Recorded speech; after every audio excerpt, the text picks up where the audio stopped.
Last time, our adventurers rescued Henry's wife, Atlas's mother, and at the end of that tunnel, they found themselves a door that opened much more than they would have expected.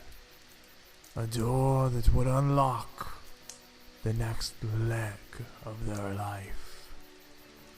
And now, they must find Fendyl the man, who is supposed to have the answers they seek about the loot they pulled from the cave.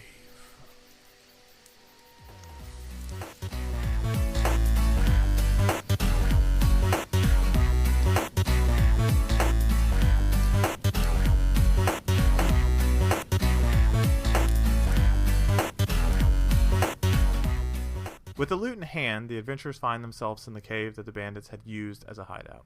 The cave which held artifacts from long ago. Now our adventurers need to make a decision on what to do next. So what do you guys want to do? Leave the cavern. Yeah. I mean, I don't want to stay here. Yeah. Cool. That's Just your roll choice. levels. Just kind of take that away. I just want to remind you that you guys just finished that fight, and while you did Alright. level, you're not like fully healed or anything like that. So I just want you to have that option whether you want to take a long rest, short rest, or just head back. Like, I mean, I don't want to sleep in the cave. okay, I will sleep in a bed at the inn when we return. I'll go to the Red Roof Inn. They're keeping the light on for me. I mean, do you guys want to take a short rest? I don't think that. I would like to take a little breather. Is everybody in with that? Yes. Yeah. Okay, cool. Do you have the bardic rest ability already? I Yeah. do. Nice. Okay. So you guys get an extra D6. if you Oh, spend nice. hit dice. Yep. So it should be able to bring you back up pretty Okay. quickly. Mm-hmm. Yeah. Easy. Capped it. Yeah. So that would involve you singing me to my rest. Mm-hmm. Yeah. What song did you play? The Yeah. group. Tell me a little bit about it. It's gonna be Heavy Sleep by Grouper. I'm not familiar, honestly. Could you I sing feel me a like- couple parts? No, I can't. I feel like Okay. Devin's It's an instrumental. responsibility is gonna have to be Seven. like putting YouTube links of these songs that Alex references every time.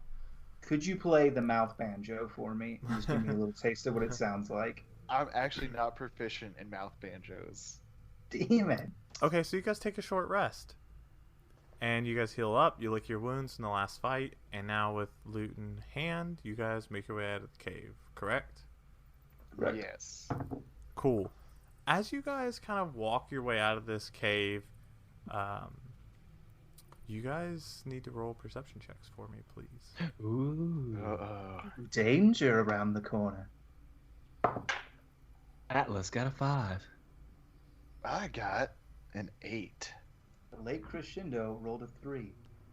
Ah, excellent, excellent. You We're all did really so well stoked at about this, our stuff. at this perception roll.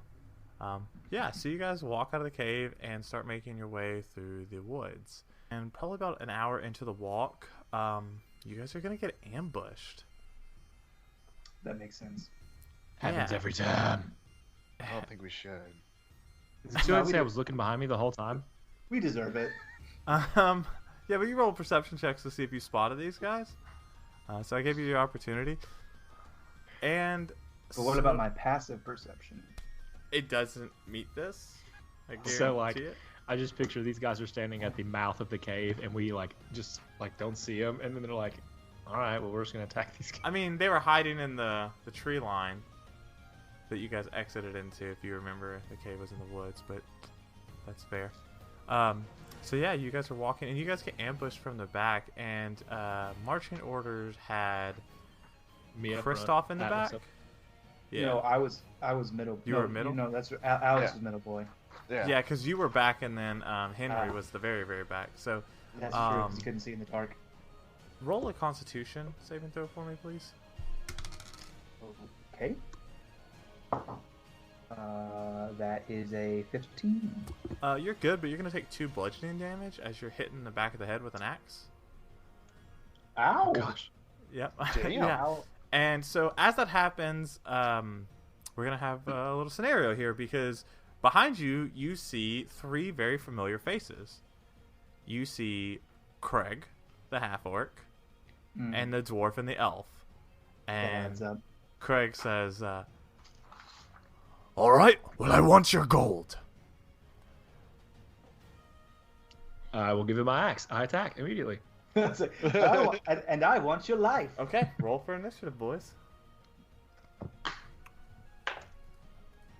That is 16. a 21. Oh, dang. If we've learned anything from our D&D adventures, You have to say your name. no, I mean that's not what I was gonna go with because I'm gonna ask for all your initiatives again. It's just that like Shane says things like that NPC that doesn't mean shit. He's gonna mean everything now. Oh, absolutely. Yeah. Atlas, what did you roll? Atlas rolled a 16. And Rowan 21. and Kristoff. 22. Ooh, these are all high initiatives. So let me roll for my 3 banger bros here.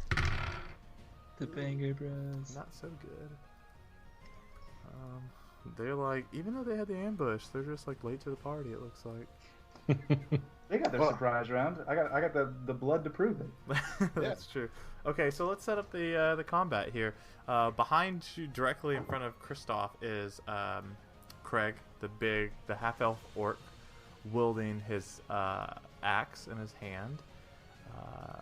15 feet back is the elf that you don't know the name of, and he's wielding a bow. And then 5 feet back from Craig, kind of on his flank, is the dwarf wielding a 2-handed maul. And we're going to start combat with Kristoff. But before we get to that, Rowan, what is your dex modifier? +3. Oh, much better than his. So you're going to go second. Okay. This is on you, Kristoff. What would you like to start the party with? And you are face to face with Craig with a gaping wound. That's a tough question because all of my instincts, as Scott Shane tell me, murder, never stop murdering. But Kristoff, I think, has led a gentler life than the Shainsaw, and so I'm going to turn to Craig, and I'm going to speak to him. I'm going to use my mouth words. Okay. And I'm going to say, Craig, you do not understand what you're doing here. Turn away now, and all can be forgiven. And that's going to be a diplomacy check. Okay. So And that is a 19. that's pretty high.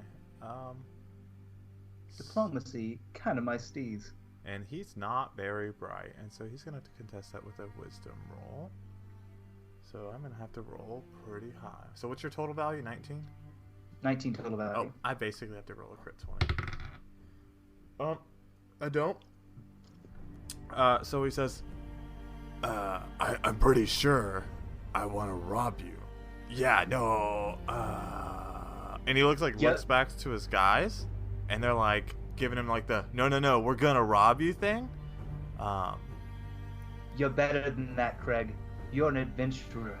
You value your skills, you value your work, your reputation speaks for you're worth 20 gold apiece. I've heard it on the streets. That kind of value comes with integrity. You're not some common thug, some bandit. You fight the bandits. And he says, Good point. For 20 gold, I won't fight you. Oh, does anyone have a gold? He actually took one of mine earlier for a beer, so... to be fair, you chugged his beer earlier. What, or Craig, can it be 19 gold instead since I gave you one earlier? No, my fee is 20 gold. And you hear the dwarf go, Why are you talking to him? I thought we were gonna rob him, Craig. No, wait. We might be able to get 20 gold out of these guys. I'm going to introduce you to Willow now. And that's my axe's name now. Forever Okay. is Willow. So he turns around and he speaks to the elf. So yeah, well, he doesn't like fully turn around. He's speaking to the dwarf, but he like turns his head to talk to him. Would it be fair to say that I could move out of his threatened range without incurring an attack of opportunity? Because I think because you had a good roll. Yeah, absolutely. Then I'm going to step back 10 feet and hurl an ice knife at the elfman. Just so I send in 5 feet back is the elfman. No, the elfman's 15 back and kind of like staggered, and then the dwarf is like right behind him. Okay, so I'm going to throw an ice knife at the dwarfman. Okay. Whoever's in the middle. So like he's within a 5 feet radius of Craig, correct? Yeah, he would. Okay, so I'm going to throw the ice shard, the ice knife, at dwarfman. And that is going to be a 17 to hit AC. And this is ice knife. Can for the ice podcast, knife. will you? Yeah, so ice knife is a spell from Unearthed Arcana, and then later Xanathar's Guide to Everything. It's basically so a lot of spells we have that will require an attack roll. Some of them require some sort of ability check or saving throw to be done by the target of the spell. This one's kind of a little bit of both. So the initial attack is you summon a shard of ice using your magical energies, and you hurl it like a projectile at a target. If that attack is successful, it's just like you hit him in the chest with like a dagger or whatever. It does 1d10 damage. Is this the damage of the ice shard? Then the ice shard explodes. Whether it's a hit or a miss, the ice shard explodes, and every creature within a 5-foot radius of where you threw it has to make a dexterity saving throw, or they will take some additional cold damage. Got it. Okay, so I'm sorry. Did you throw the knife at Craig or the dwarf? The dwarfman. Okay, so the dwarf, that is, I'm pretty sure that's going to hit. Yeah, so that hits him, and how much damage do you do to him? I do to him the princely sum of 5 damage. Okay, and then Craig's got to roll a dexterity saving throw. And so does the dwarfman. Damn, that's strong. Yeah, it's the earliest AoE spell you can get. And each creature, wow. Okay, so the dwarfman rolls 2. Okay, so the dwarf is going to take full damage. Craig is not. Okay. And that's going to be pretty good. That's going to be 10 damage. So 5 and 10 Okay. Just do some math. of cold damage. Alright, so the dwarf's going to take 10. And Craig's going to take 5. Okay. Alright, so what happens is you throw this knife dagger spell, and Craig like sees it coming because he watches you back away, or he turns around to see you backed away, and he's more alerted, and so he kind of like ducks his shoulder back, and the dwarf behind him just has one of those oh shit, and it hits, and so Craig, being already of sound mind, like got like this is not a good thing, and it kind of does a duck, and so ice just kind of scales across him. Dwarf just takes it full on front, and when he like stands back up, his beard is just like rock solid ice. I see. Yeah. I was desperately hoping for the old haha, missed me. Wasn't aiming for you. Boom. And then I'll go ahead and I will take my full movement speed of an additional 20 feet backwards. Are you a wild sorcerer? I'm not. Okay, just tracking. Dragon So type. yeah. All right. I have a Solid. dragonic heritage. Okay. Thank God. That wild magic Yes. hurts. Wild magic is so fun though. It's one of my favorite things in all of D&D. Okay. So that's gonna be Rowan is next up. I will cast Bane. So you summon Luchador ass Bane from the Batman series. He comes Yeah. and he breaks his back. I was born in the darkness. You We were merely adapted to it. Exactly. Okay. Exactly that. So if you want to read it, you can, or I can read it. Up to 3 creatures of my choice have to make a charisma saving throw, and if they fail, The saving throw, whenever they make an attack or saving throw before the spell ends, it's concentration for a minute. They roll a d4 and subtract that from their attack roll and saving throw. Okay, so they're all gonna do charisma saving throws. Mm-hmm. And your DM was smart enough to make all their fucking charismas different, I'm sure. Alright. Oh, he's down. It's Craig. Well, I think an 18 will succeed for Craig. It does. The dwarf. Oh, that's the 16 for the elf. Mm-hmm. And then the dwarf. He's the charismatic one of the bunch. And that's an 18. Yeah, they all succeed. They all succeed. Those are my good rolls for the fight, guys. Everything else will be 3s and 4s. Good deal. Okay. Get those rolls out of the way. Thanks. So Bane, I imagine that you like play a song of some sort to cast this. So what song would you play to bestow this curse of yours? Miley Cyrus Wrecking Ball. None of them, because it didn't work. All discordant notes. Yeah, it's just Yeah. yeah. Is when you fail on Guitar Hero and it's going.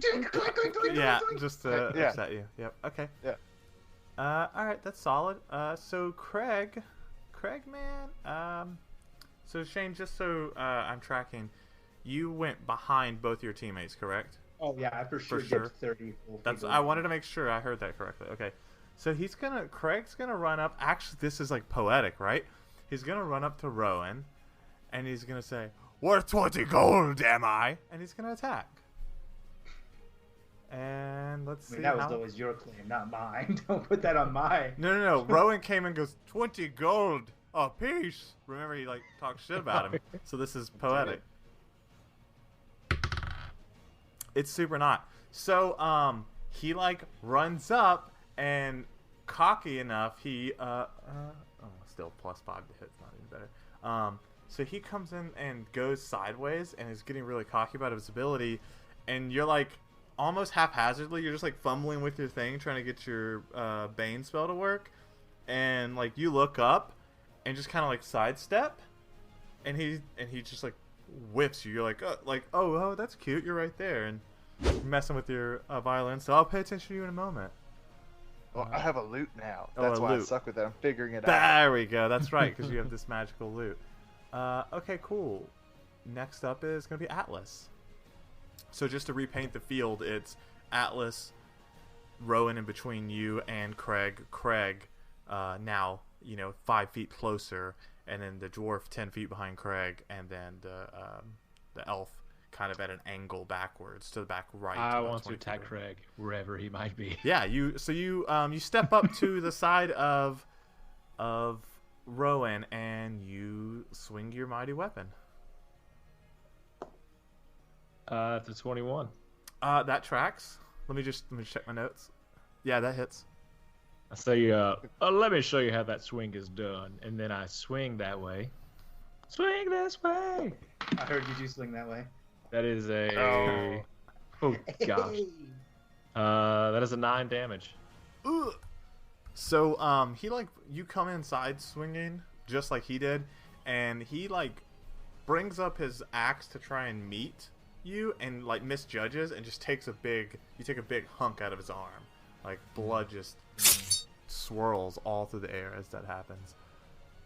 As you're doing that, it's gonna be the dwarf's turn.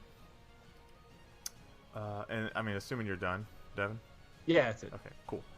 So the dwarf is gonna run up to Craig's side, on the left-hand side of him, just kind of meet you face to face, and he's just gonna golf swing his two-handed maul at you. And we're gonna see if he hits. Yeah, he does, because that's a crit 20.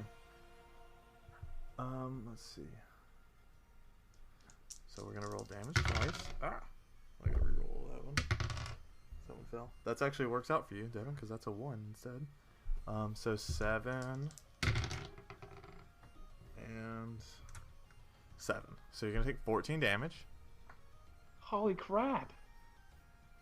Strong little dwarf. Yeah. And then I need you to make a strength saving throw, please. Yeah, please. Get advantage on them. Are you raged? Why do you get advantage on strength checks? Not the. Oh no, sorry, not an advantage. I misspoke. I get a modifier on this. Well, I was like, It's an 18. oh yeah, you're super fine. So you take this maul, golf swing and all, right to your stomach, and just it hurts real bad, Yeah, but it you're does. able to keep on your feet. Next up is going to be Renoir, or the elf, which now you know his I name. love it. Yep. So he takes his bow and he's gonna knock an arrow in it, and he's going to take a shot at Kristoff, seeing that he's Ali, throwing Kumbaya. Ali, ice Kumbaya. ice shards at people. So he's going to take a shot at him, and I believe a 22 hits. On what was say Wednesday? Yeah, on Wednesdays it hits. Oh, okay, solid. And then you're going to take some alleys. You're going to take 5 piercing damage. So he knocks an arrow and he lets it free, and you're just too busy dealing with your spell that it like grazes you as it goes by. And top of the order, it's your turn, Kristoff. I'm gonna move 30 feet backwards. Okay. And then I'm going to drop to the prone. Okay. Actually, remind me, Dwayne. Mhm. 5e drawing weapons. Mm-hmm. How do I? Does that require As anything? long as you're not like I don't know how 5e's exact rules are, because they want you to have like a movement cost based on that. As long as you're not in my rules, as long as you're not like I pull out my bow and fire, and then I put my bow away and pull out this weapon, like as long as you're not doing a bunch of switching, I'm not gonna like charge you movement speed or anything like that just for switching weapons. Okay, so I'm going to move back 30 feet. I'm going to drop to the prone, and I'm going to pull out my light crossbow. And just so I have a clear picture, Dwarfman is standing right next to Devin, correct? So yeah, you actually have you have a 4-man brigade there, or you have Rowan. Yeah. I said it wrong twice. You have Rowan, you have Devin or Atlas, and then you have Craig in front of Rowan, and then you have the dwarf in front of Atlas. Yeah, I just needed to confirm that the dwarf had another enemy within 5 feet of him, because when we leveled up last session, I took that level in Rogue, and so now using a ranged weapon, I can prompt a sneak attack on the dwarfman. And so I will shoot at him with my crossbow. Okay.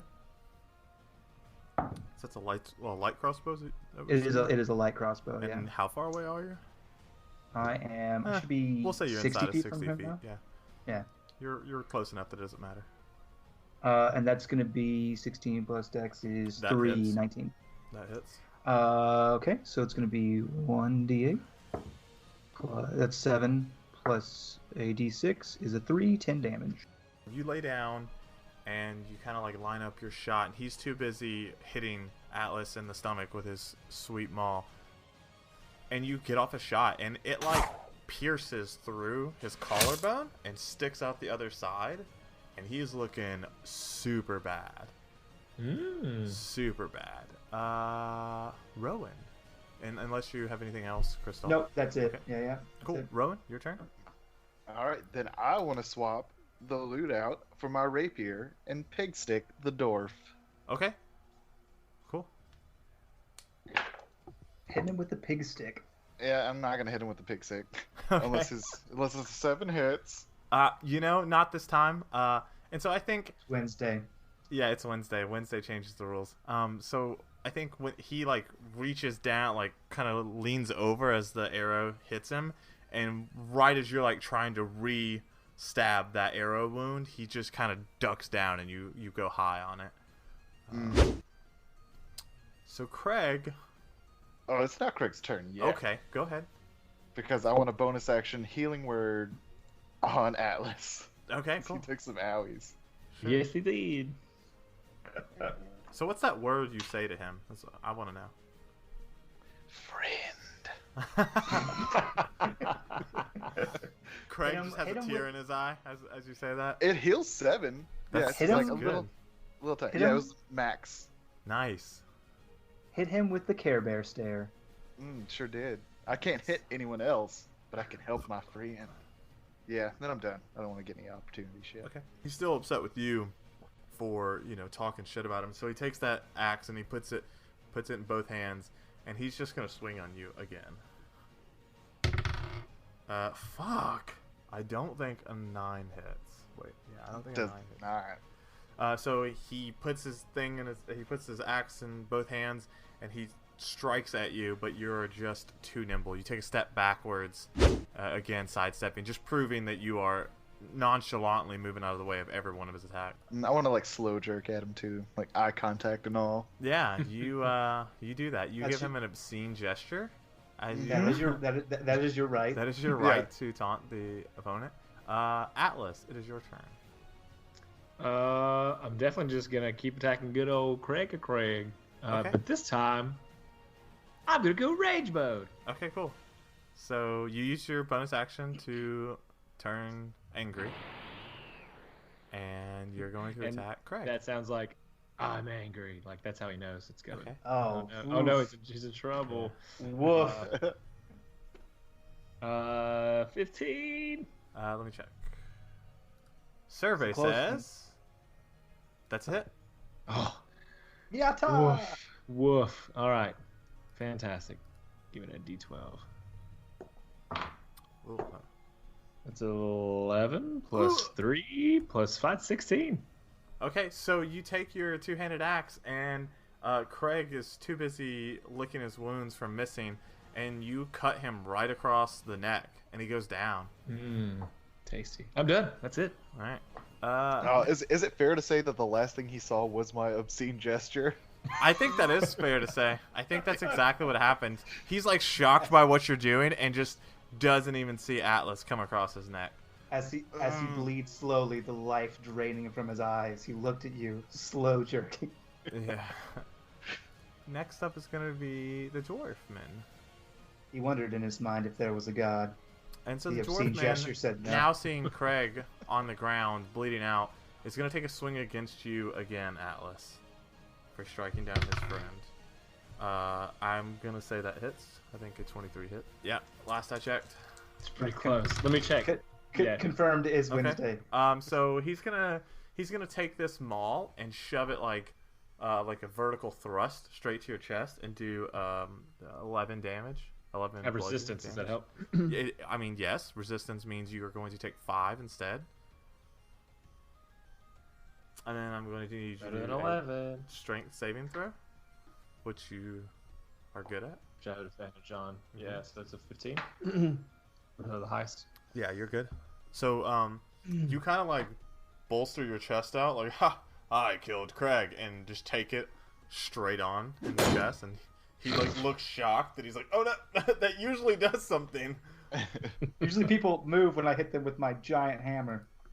Yeah, and so the elf, he's gonna be last at bat, and now seeing that the caster he had previously shot at has ducked down, and you've taken down his friend, I think, yeah, pissed off or not, he's gonna take a shot at you. Even seeing his dwarfman friend not to do any real damage to you. I'm gonna say 16. It hits. Okay, so he's going to hit you, and he's going to do some owies. Oh, not a lot of owies, as it turns out. 4, which is half. So you take 2 piercing damage. And I think the same thing. I think the arrow like hits, and because you are just like wrought with rage, it just kind of like bounces off of you.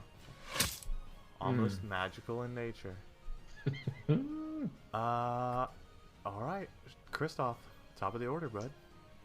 So I think seeing this this dwarfman distracted with the raging barbarian that I really just met, I'm gonna load up another bolt, and I'm gonna try to put one right between his eyes. Okay. And that is gonna be a 16. That hits. That'll be the D8. That's a solid 2 plus the sneak attack damage, which is a solid 6, 8 damage. Yeah, so you put a bolt right in his head, right in his face. So you Hey. release a bolt, and it flies through and strikes him right between the eyes, and he just kind of falls over. And next, This pleases me.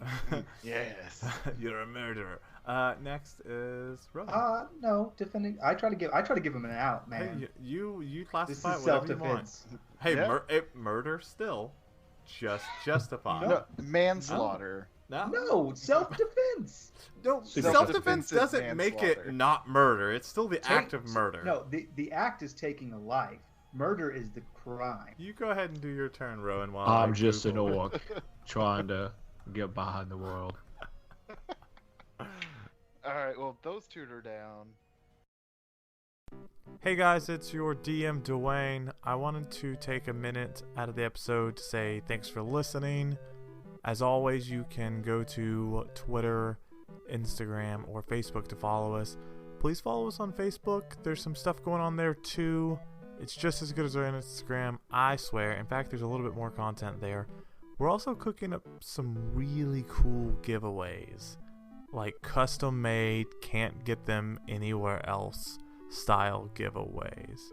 So you should really be checking out our Instagram and Facebook, because I know those are coming up soon. I just don't have an exact date to give you, so teaser overload.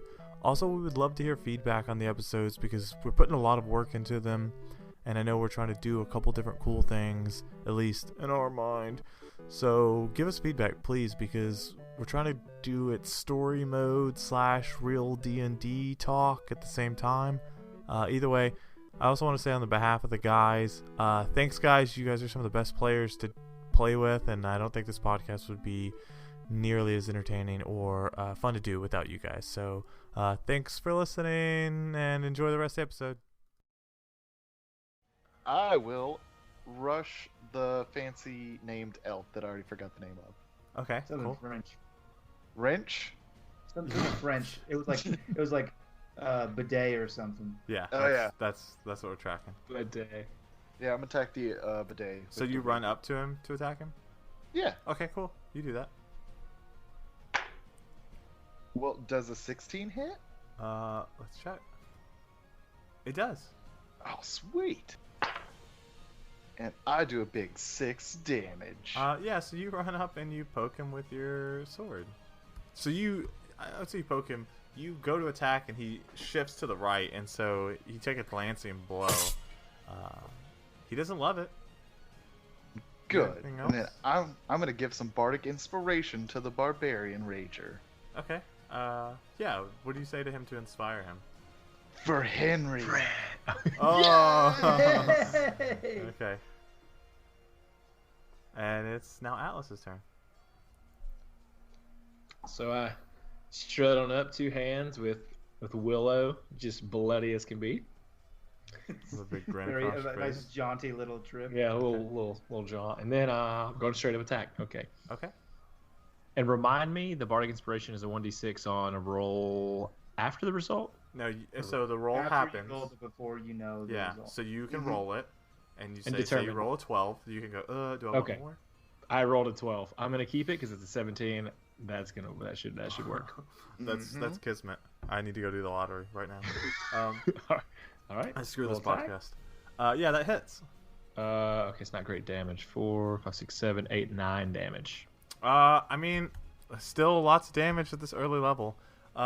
So you hit him pretty good right across his arm, and he starts to favor it as he leans in, and he's not looking great. And I want to say to him, this is your chance to give up. Yeah, I think he does say. I think he responds to that and says, because it says dwarf's dead. Yeah, it's his turn. So he says, he like drops his bow and says, okay. Oh wait, no, that's not his voice. Okay, just don't hurt me. I was just going along with Craig. He's crazy, man. Crazy dead. He hears So- that whisper. No, I would have to shout it. Yeah, that's what I'm saying. Crazy dead! He's Yeah. still laying on the ground. Yeah, exactly. And I mean, Oh. so it's your choice. Like, so he's gonna try and convince you, to like not kill him. Okay, boys, gather around because I'm not the smartest, and so I will let you decide if Want me to do what? I'm very far back here. He said he wants to give up, but I'm just not sure of his intentions. Oh, I'll come up there then. But I do- He's a fucking coward. What? Nice. So do they run up, or am I just like I'm just Yeah. hanging out with Will? Well, I mean, like Rowan was next to you anyways because he had just stabbed him. Yeah. I like put away my crossbow and I walk up there. And the elf. No, I please let me go. How much gold do you have on you? I don't have any. Why do you think we were in the tavern trying to get gold? Craig carries our gold. We do not need any gold. I'm gonna I go wanna- get I the wanna- gold from Craig. Okay. This is not a matter of extortion.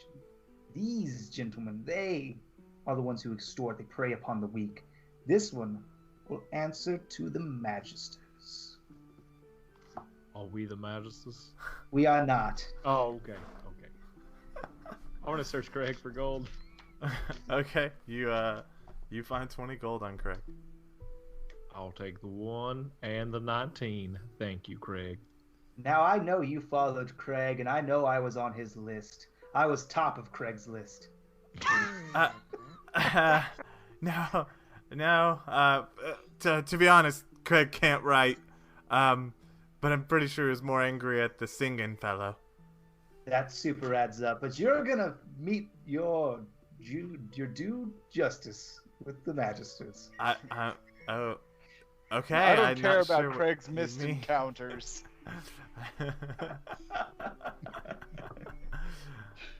You know, Craig, he was always trying to steal from people or sell old furniture for a tiny profit. I mean, he's not gonna fight you guys back because the other option is death. So he kind of just shrugs and says, well, it's better than dying, I guess." Give me your crossbow, or whatever weapon he's using. With I a mean, regular bow. He threw the No, bow on the crossbow. ground. Okay, I want to pick it up so he doesn't try anything. And your Yeah. shoes. And your shoes.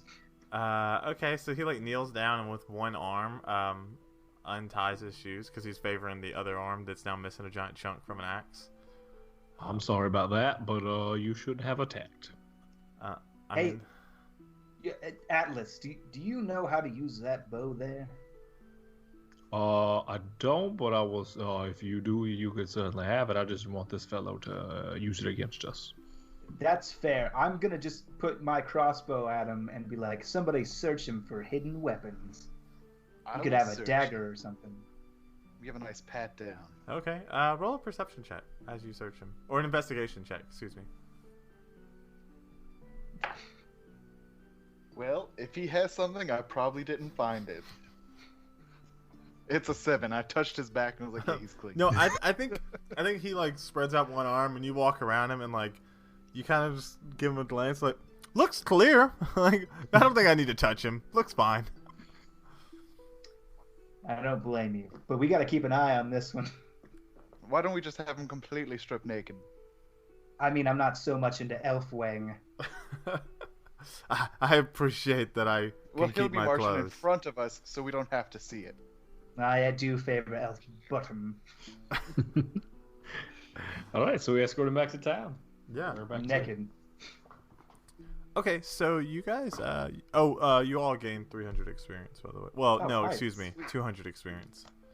Oh, still pretty high. Yeah.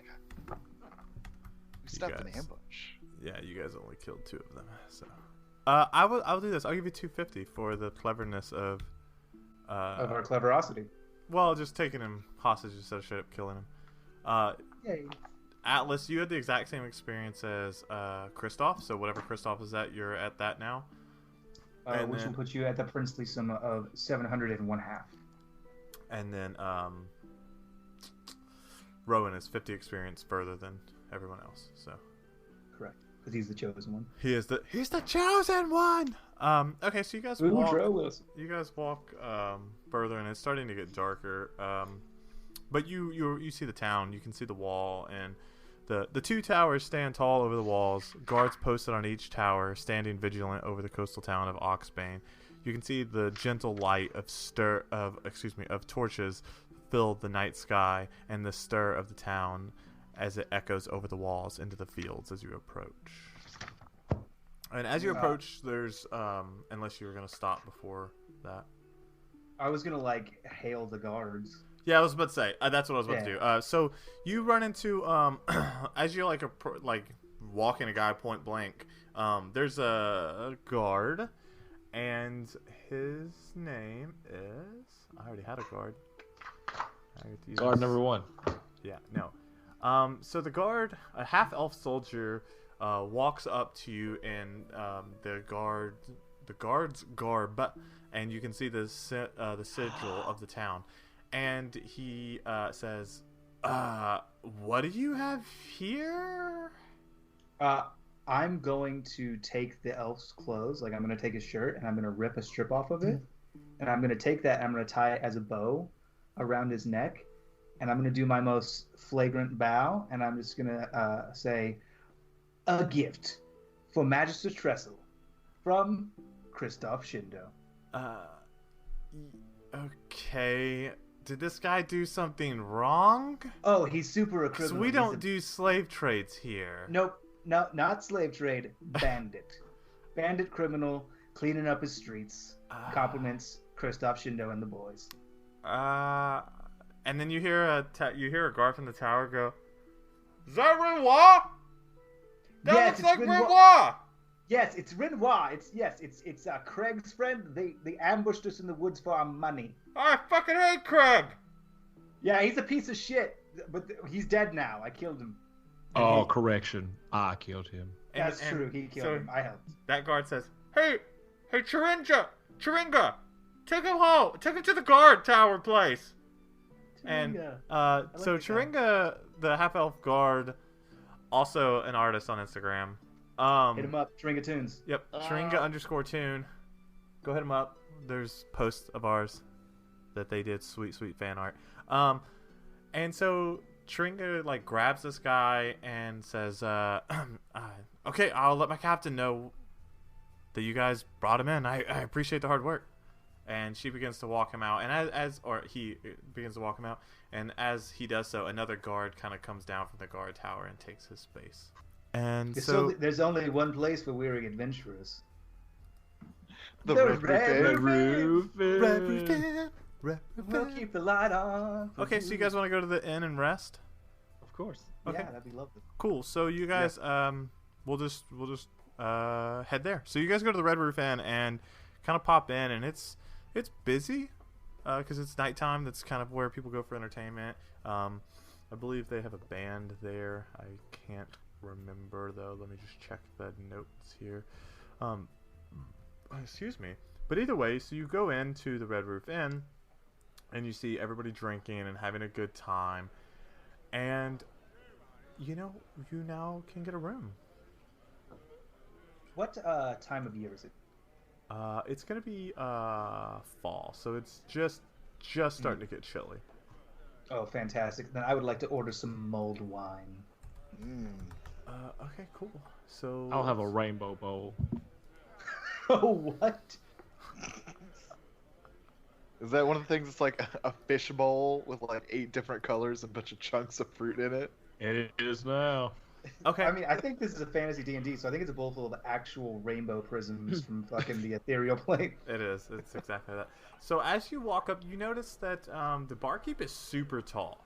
In fact, he's 11 foot tall, and he's kind of like, crunched up, and he's a Goliath for the characters of you who are familiar with that. And so when you come up and order the wine, he did mulled wine, right? Mulled wine, please. Mm-hmm. Yeah. So he hands you this cup, and you notice that this cup is so tiny in his giant hand, and you exchange currency for it. But it's regular size in my hand, right? Yeah, but it's regular size in your Okay, no, good. it's tiny in yours too. It's like an optical illusion where you're just like selling people drinks for like. You're like, wait a minute, you got to pinky out to hold it correctly, and so he says, "Your wine." I thank you, sir. Of course. I know you don't serve tables, so that's why I came to the bar. I appreciate that. I know how it works now, and you're clever. I tip him. Okay. He looks super appreciative. He takes that tiny little currency and puts it in this giant bag that just looks empty as you put it in there. It makes no noise. There's no cheek or Yeah, it's just it's all yeah. Yeah. Okay. So you guys want to get rooms? You guys can super do that. Yes. How much? Yes. How much a live room here, for the right? night? What? Doesn't Atlas live here? Yeah, he has a room in the Not forge. no. I have a room at the place where I work, above that place, not at the Red Yeah, the Roof Inn. gold- Yeah, the why are Golden you Ham- staying at the inn if It's the your same shop town. is in Yeah. the town? Room He goes, where you live. I'll pay for I the... just want to be close to you guys. He goes, I want to be like everybody else. Staycation, baby. Yeah. Actually, if you guys want to stay with me, we might have some extra rooms. I could ask Yogg. He might have some space. Oh, hard pass. I need a bath, mon frere. Free works for me. My name is Atlas. Okay. Yes, it is. And I pat him on the head. So, the Goliath barkeep says, a room's gonna be 2 gold. I hand him 2 gold. Perfect. my He phone. gives you a iron key for the room, and Oh, if it's only 2, yeah, I want a room then. If it's only 2 gold. I mean, you could just play for You could it. just like, play that's your whole for it. shtick. Yeah, I don't want to though. I'm super Oh, embarrassed that I that's don't know super how to fair. play this lute. oh, okay, that's Oh, fair. He's gonna spend all night in the room practicing. And he goes, you with the instrument, you want to play? You can have a room for free. I would like to give you 2 gold. Oh, I didn't do the voice. I would like to give you 2 gold and play in my room. He like scratches his head, and as he scratches his head, you just hear the thick from this Sounds like giant somebody scratching rubbing a his head. fucking leather Driving coat. up a Yeah. comic. Yeah, exactly. And he goes, I mean, all right. And he takes your gold and hands you an iron key for a room on the 2nd floor. Yes. Okay, so you guys go upstairs. I'm not done. Nope. I'm not. I want them to leave, but I have business to attend to. Okay, so what does everybody else want to do while Kristoff wants to attend to his business? I'll not go everybody check in wants. with Yarg and see if any of my wares, my shovels have sold. Any of my Your numerous shovels. shovels. Okay, yeah. So you head towards the golden hammer. Hammer. Yep. And what do you want to do with your time there, Rowan? How many rooms are on the 2nd floor? When you go up there, you see about half a dozen on the 2nd floor. Okay. I just kind of want to like stand by, listen, see if I can tell which ones are occupied. Yeah, the first 3 on the right are occupied, and so the ones on the left are empty. Okay, good. Well, then I'll just go to my room for now and diddle with the loot. You know what? You call it what you call it, bro. So you go into your room and I was you gonna say, you is that play what with kids your call it loot. nowadays? All right. So Devin makes his way to the golden hammer. Kristoff, or excuse me, Atlas goes to the golden hammer. Kristoff, what would you like to do now that everyone has vacated the? I'm gonna speak to the bartender, and I'm gonna slide him a shiny gold piece. Okay. And because I tipped him with like a copper earlier. Yeah, for sure. Yeah. now I'm gonna slide him a shiny gold piece, and I'm gonna be like, "Yes, I'm looking for some information. Could you assist with that?" He looks at the gold piece and goes, "I can try." What's your name, friend? My friends call me Winslow. Winslow. Noble Winslow. I have a question for you. I recently have had some favor, and I was wondering, is there a bank in town? He kind of scratches his beard and goes, I'm not sure what you're asking.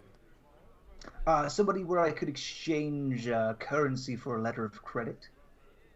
He goes, well, you could probably do that at the black... no, sorry, guys. I'm reading notes and trying to talk, and that's a bad idea.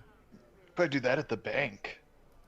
He goes, Over at he Citibank. says, you could go to the Golden Buckle, but there's some seedy folk. Or you could go to Lead Church, and I'm sure that the High Priest would give you a note. He doesn't typically hold money, but I don't see why he wouldn't for a fee. The church always needs money. Not enough people donating to the cause, you see. And it's a real shame. In addition to that, is. what can you tell me about Magister Trestle or his wife, Lady Trestle? He says, I suppose that depends. How much time do you have? I have as much time as required. I know she frequents this establishment, and I thought someone in your position would probably know a thing or two, particularly about the lady. Well, Mrs. Trestle, she's a lady of the town. And she's always here, and she's always in the Golden Buckle, getting drunk with the common folk. I wonder if she even likes her husband, honestly. But that's not for me to judge. Oh, she's beautiful. If Lady Trestle were to have any enemies, God forbid, who would you say they were? He says, he kind of gets sheepish and looks around, and he gets quiet, and he goes, Look, I don't want any trouble. But if you want to know information like that, you can go see Mr. Eckenbar at the Golden Buckle. Yes, good. And then I just have one last question for you. I'm looking for someone of a high station who could be malaligned, somebody who could possibly infirmed. What can you tell me of the locality here? he says, Listen, I don't know a bunch about malalignment and junk, but it sounds like someone who is cuckoo crazy pants. Oh, cuckoo crazy pants? Oh, yeah, if you want to see someone cuckoo crazy, you go see Fendyl. He's cuckoo. Where could I find Fendyl? Oh, he's in the keep with all the magic things. I see. I thank you very much for your time, Winslow, and don't spend this all in one place. And I pass him the gold coin. and he takes it, and he says, I appreciate it. and he puts it So in. I actually pull out one more gold coin. I go, and of course, your utmost discretion above what we've spoken about tonight. And so he takes it and goes, and puts it in the bag carefully, and goes, I was going to say the same to you. dink, and just puts it in the bag. I was never here. Who are you? Okay, Atlas. I assume we'll come back if you want to do more. Sure. Atlas. So you go to Golden Hammer, and it's late, and as you approach, you hear the familiar clanking away. You know that Yarg is still working late in the forge. Yog, you still in here? And he like stops banging, and he goes. He stops banging on the metal, and he goes, Atlas, my boy! Welcome back. I assume you took care of your family. Oh, we took care of them. The Teresa and her mom, they're safe. Their mom and dad, they're just as safe as they can be. Yeah, the boys I was with that helped out, they're staying back at the Red Roof Inn. You're familiar with it. That's why they leave the light on.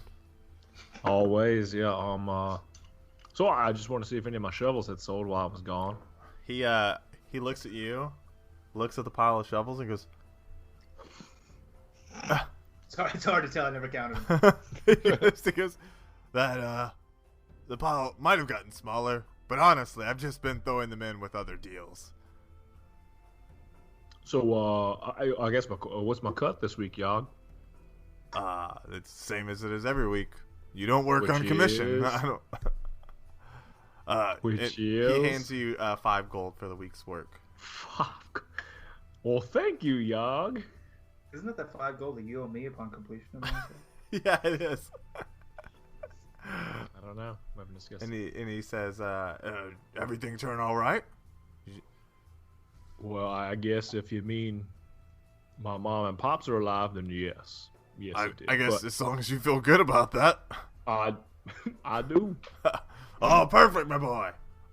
So anyway, I'm gonna go hit the hay and maybe go talk to the guys in the morning. So I won't be at work tomorrow, but it seems like I got enough shovels it'll hold off for a while. he says, actually, it would be great if before you ran off in the morning, you could help me with a little bit of the forging. You've been here long enough that you know that torrential forgery is not easy to do alone. Yeah, okay. Whatever you need, Yog. Great. It's the least you can do, taking a day off and such. Go get some rest. Okay. And before you even leave the room, you hear the clinking of metal again. Alright. Let's go back to Rowan. Do you want to do anything else before going Betty bye? Nope, just diddling the knot fiddle. Okay, cool. Salute. So, you've been with it long enough. You took a short rest, and now that you're resting, you're gonna. I assume you want to attune to the lute. Mm-hmm. Okay. Just for everyone at home, so the lute is a magical item. And him being attuned to it and using it as his casting focus, once per day he can play the lute to use one bardic inspiration die. At this point, that bardic inspiration die will affect up to 3 targets. So it kind of expands his bardic abilities a little bit. All right, so you're gonna go to Betty bye. How about you, Kristoff? Betty bye, or do you got some more stuff you want to do? I have so much to do now. I need to head to the Golden Buckle. Okay, cool. So you head to the Golden Buckle, and you. As I enter, I'm keeping an eye out for Lady Trestle. So you approach the Golden Buckle, and it is run down. It's still respectable, but where the red roof inn is clearly upkept and the outside's been cleaned, you can tell that like there's moss growing on the outside of the walls. The door's a little dingy. And when you enter in, you don't see Lady Trestle, but you see a rougher crowd as you enter the Golden Buckle. There's no music, but there's a lot of talk, and people are playing cards and dice games, and that's where you're at. I'm going to. I assume there's some central point. Somebody who's the proprietor of the establishment. There's a bar. Yeah, there's a bar at the back. I'm going to go approach the barkeep, and I'm going to say, excuse me, good sir, I've been told this would be the place to seek a letter of credit. So the man turns around, and he's got a strong jaw, and on the right side of his face is this large scar going from his high cheekbone down to his neck. And he has jet black hair, like down to his shoulders, and he says, and it's a human. And he says, "We definitely do credit." I'm not looking to borrow money. I'm looking to exchange currency for a letter of credit. Well, I can hold on to your gold. And he kind of like stretches and he cracks, if that's what you're looking for. And the letter of credit would be redeemable at other such establishments. Oh, yeah, but I'm going to have to take a little off the top, right? You're aware of that. 20%. That is extortionary. And he says, he kind of like flexes his arm and he goes, keep your gold safe. People know that old Orin, he's good for what he says. Well, maybe we'll address this now. Would you like to borrow some? Reasonable rates. No. You are 1,000% Gaelic. I can. You have it tattooed on your forehead. What did you call me? Perhaps you can assist me. I'm looking for a gentleman named Eckenbaugh. And he looks around and he goes, "Who wants to know?" My name is Kristoff Shinto. Pleasure to meet you. Nice to meet you, sir. And why do you want Mr. Eckenbaugh? I would like to propose a proposition that I believe will be mutually beneficial for both of us. Oh, yeah. Let me just deliver the message. What's the proposition? I'm afraid it's of a private nature. Oh, I'm afraid Mr. Eckenbaugh is a private man. As is Mr. Shinto. If he would like to meet with me, that's very well and dandy. But if he would like to decline this 100% beneficial to him and beneficial to me business arrangement, that's his prerogative. I can't speak for the boss, but if I knew a little bit more, I could probably tell you whether he would like to meet with you or not. I would be taking considerable risk to even mention the nature of the deal, if you understand. And he looks around and he goes, "Does this establishment look like a place without risk?" I consider it to be a family-friendly atmosphere. He kind of gives you an eye and goes, "I don't know what kind of family you had, boy, but Oh, it's a fucked up one. My brother tried to murder me. I wonder, was he onto something there? Maybe you should have said more than you did." That's super fair. Anywho, if you could just pass the message on to Mr. Eckenbar that we have a foe in common. And he kind of like rubs his chin and goes, "I can tell you, Mr. Eckenbar has lots of those. But if you could just, drop that name. And you can whisper, you can tell just me, you can write it on a piece of paper. But if I can tell him who you're trying to, friend of a friend kind of deal, I might be able to get you that meeting." And he like slides a sheet of paper and a pencil in front of you, or like a writing pencil. No way, no. You do you, buddy. I'm trying to get you this meeting because I know he's a businessman. He very much is all about making more gold. I believe you're right. And so, you can tell him that the name of whom I would like to discuss this with, and I pull out 10 gold pieces and I lay them on the counter, and I say the name of whatever royal figure from antiquity exists on the face of the golden coin in the realm. They're like blank gold coins, just FYI. Oh, Benjamin Franklin. And he kind of looks at you and he goes, "Ah," and he like slowly scoops the gold towards him, like to like kind of give you that like, "This is a bribe, yes." This is need that meeting. Yep. So he pulls all that gold in and puts it in a pouch and puts it in his pocket and goes, and then puts his right hand out and goes, "Order an Eckenbar." Got him. Kristoff Shainsaw still. Nice to meet Shake his you. hand. So, you said you had an enemy, huh? Yeah. I was wondering. His name's Salty Jones. I was wondering how far. I appreciate your ruse. Like I said, it's a place, not a place without risk. How about we do this? I appreciate your ruse. How about you get me some mulled wine and we'll go talk this over in private? And he goes, "Look, I can't do it now. I have a bar to run, but I can talk to you tomorrow when I'm not staffing the bar, unless you want to discuss it now." I do not want to discuss it in public, but I... So he puts down the drink for you as you're talking? Yeah, if I could get that for the road, that would be just lovely. All right, well, now that I'm 10 gold light, the 20% would be a little bit lighter. Yeah, he's tracking. Do some quick math here. I would like a letter of credit in the amount of... You're making me do math on a podcast. I mean, you can just pick it. Like, oh, I want to...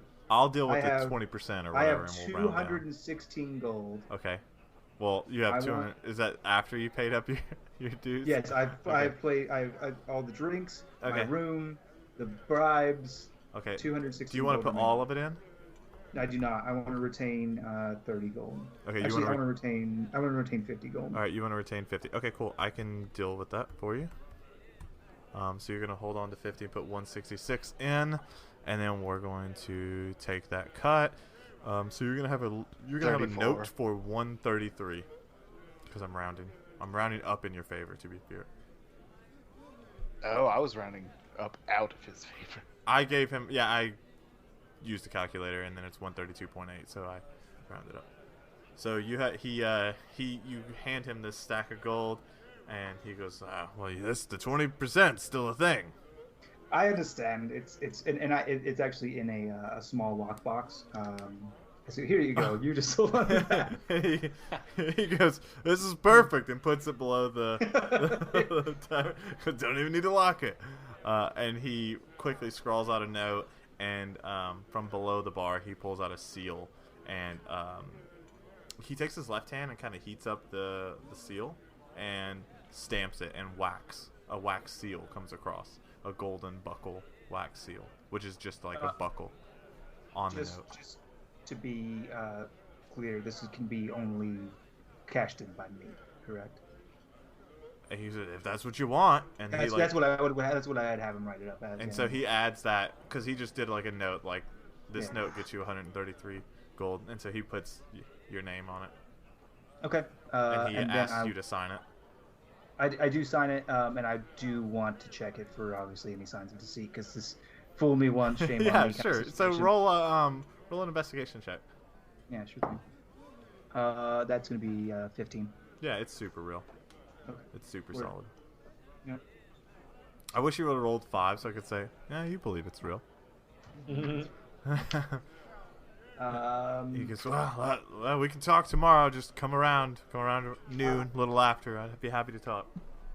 I do have one last question for you, just since we are entering into more than one of the agreements. He goes, I'll take that 10 gold as, consulting fee. What can you tell me of a man named Fendyl? Depends. What's your business with him? I have none. No curiosity. He's nuts, man. We may have discussed him more on the morrow, but I shall meet you then. Good luck. Godspeed. And I go back to my room at Okay. the much cleaner establishment. Yeah, no, for sure, I'm tracking that. I stop in. I ask Winslow for some hot water or a bath. Okay, yeah, he provides that. He provides. Well, what he says is he says, yeah, no, for sure. If you just want to, if you want to flag down the barmaid, she'll take care of you. Her name is. Oh, I always forget her name. Lovely girl. This is certainly not the DM looking for notes. Not at all. Fucking A, dude. Oh, right, we're in the Red Roof Inn. What's hers? Her name is Marion. She's barmaid Marion. Go look for Allison. She'll take care of you. And he motions to an elf with long blonde hair and a thick braid. I thought you were going to say take a beard. I was terrified. Excuse me, Alice. Yes. Could I trouble you for some hot water to draw a bath? Oh, of course. And she runs off and in a few minutes comes back with a giant. She's like struggling to carry. I help her carry. And so she walks it up, and she goes, "Yeah, this is a nice place." And you're like walking up the stairs. She goes, "Luckily, you actually have a tub in your room here." And she like kind of leans it over to you and goes, "I hope you have it from there." Oh, I do. Thank you very much, Alice. And you have yourself a wonderful night. Thanks. And then she storms back down, or not storms, goes back downstairs angrily. That guy was so nice. I just like a look. I appreciate the look on my fellow podcasters' faces as they realize that I'm not going to sleep with Alice. I do appreciate that. Today. Take that, D&D community at large, and then I have a bath and maybe some snacks. Our adventurers handily dispatched Craig and his dwarven buddy, but Renoir, he finds himself alive and to live another day. They find themselves back inside of Oxbane. There they are intending to meet with Fendyl the Mad. But instead they go around town, getting a bearing for the town, meeting new people. And that Kristoff, what does he have planned exactly? I suppose we'll find out next time.